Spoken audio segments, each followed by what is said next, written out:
से जो बारिश हुई है बहुत ज़बरदस्त बारिश हुई है।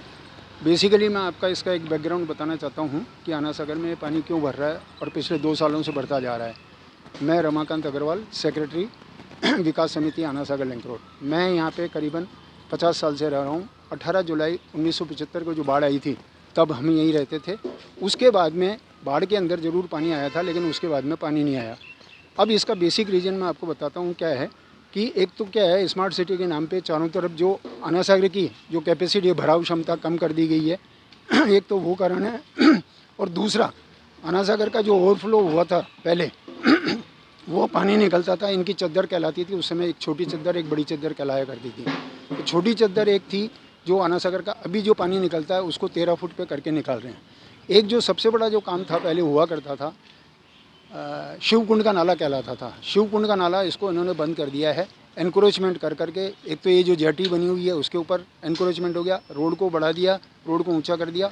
उसके पास में मास्टर एकेडमी के पास में जहाँ से नाला निकलता था उसमें मट्टी डाल के उसको एनक्रोचमेंट कर दिया। उस पर आज की तारीख में पार्किंग यूज़ करती है। ये नाला दादीज वाटिका होता हुआ सावित्री स्कूल से होता हुआ उसके पीछे पीछे ये जाता था।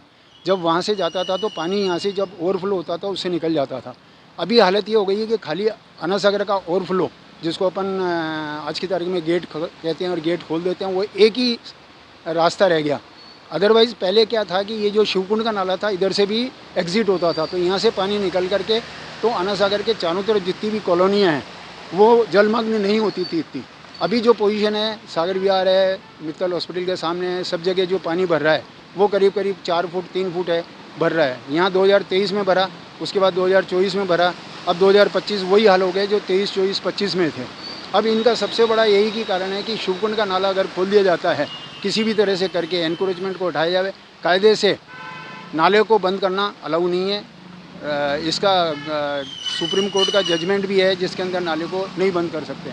इसलिए हमारा यही निवेदन है या हमारी सजेशन है कि नाले को खोला जाए कैसे भी करके, तो ये जो भराव क्षमता है वो बढ़ जाएगी और पानी भरने की जो चारों तरफ आना सागर के है वो कम हो जाएगा। आज क्या स्थिति है? स्थिति क्या है आज की जो स्थिति है वो आप देख रहे हैं। यहाँ करीब करीब आना सागर लिंक रोड के ऊपर पानी कम से कम 1.5 से 2 फुट पानी इकट्ठा हो चुका है और ये पानी है जो अभी पता नहीं क्या पोजीशन होगी। अगर आज बारिश आ गई वापस 2 घंटे तो ये समझो जो 1.5 फुट यह आना सागर लिंक रोड पे यहाँ कम से कम 3 फुट पानी हो जाएगा। सागर विहार पे हमने सुना है अभी 4 फुट पानी है, हो सकता है वो और भी ज़्यादा हो जाए। तो चारों तरफ आना सागर के चारों तरफ जितना भी जो कॉलोनियाँ हैं बसी हुई है वो सब बहुत बड़ी संकट में हैं। इसलिए सबसे पहले इसका एक जो सॉल्यूशन है वो यही है कि आप शिवकुंड के नाले को खोला जाए। अगर शिवकुंड का नाला खोला तो ये एग्ज़िट होना चालू हो जाएगी, तो चारों तरफ की भराने की जो प्रॉब्लम है वो ख़त्म हो जाएगी।